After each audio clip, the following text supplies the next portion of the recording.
Born on the 18th of May 1978 in Hattersley, Greater Manchester, Kelly Ann Bates was known to be very mature for her age, often hanging out with an older crowd.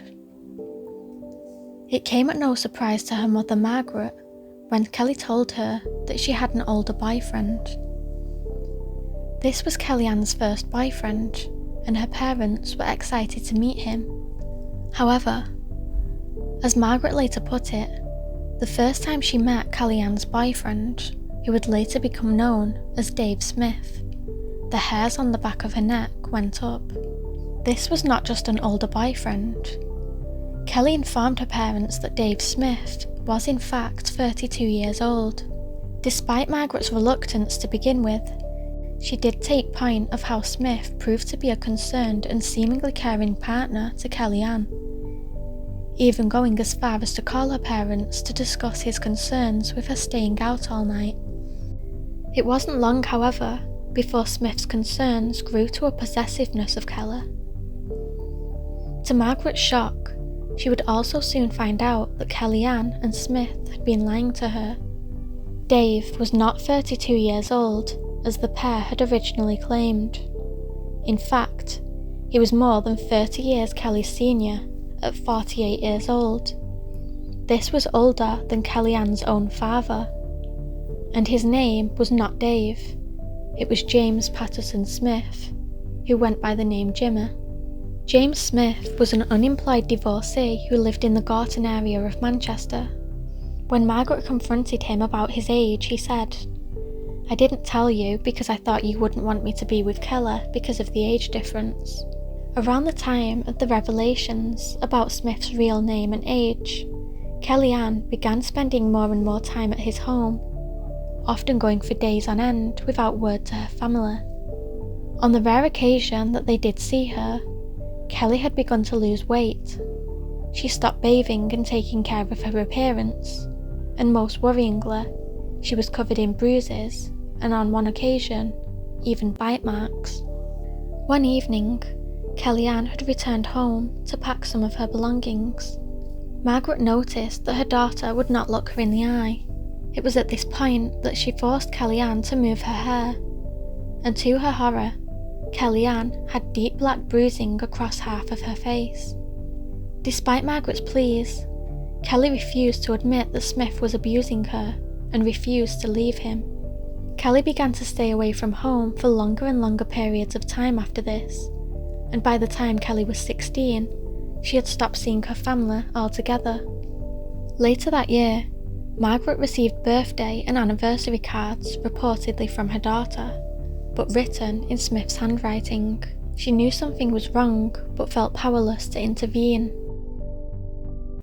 On the 17th of April, 1996, Smith presented himself at a police station and said that he had accidentally killed his girlfriend during an argument in the bath, claiming that she had inhaled bath water and died despite his best attempts to resuscitate her.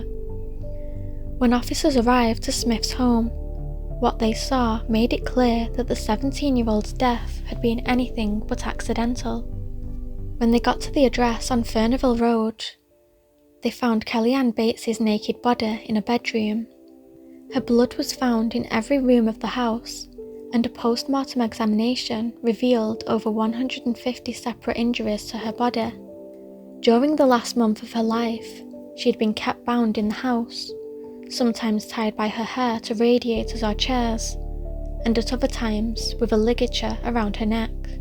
William Lawler, the Home Office pathologist who examined her body, said, "In my career, I have examined almost 600 victims of homicide, but I have never come across injuries so extensive.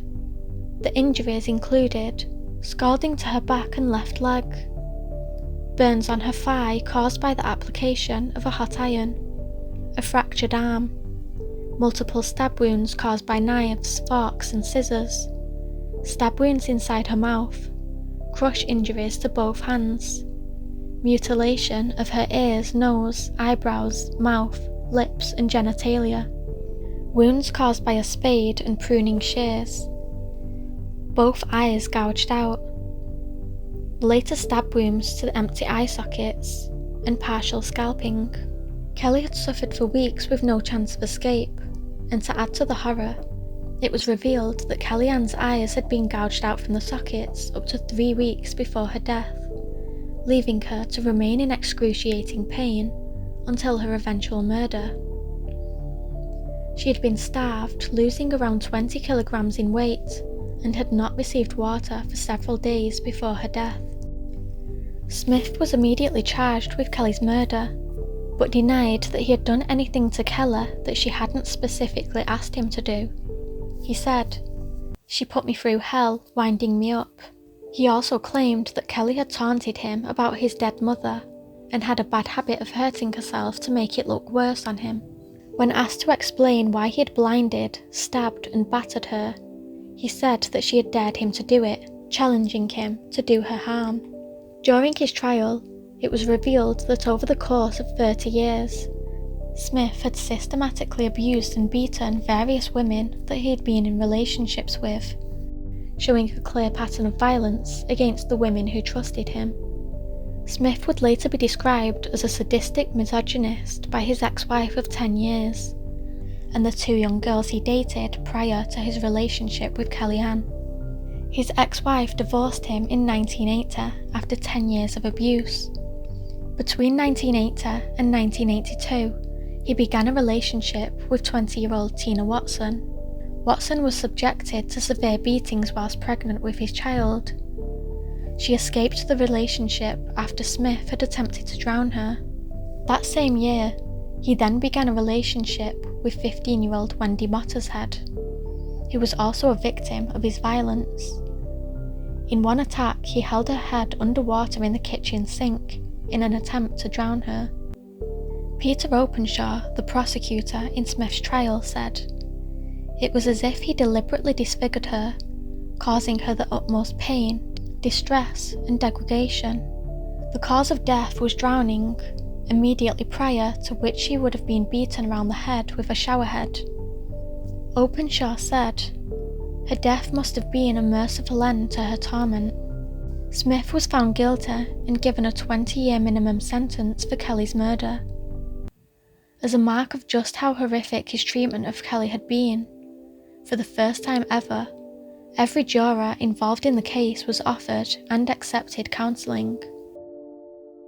For Margaret Bates, the sentence will never be justice enough. She said, "I lost the best thing that ever happened to me."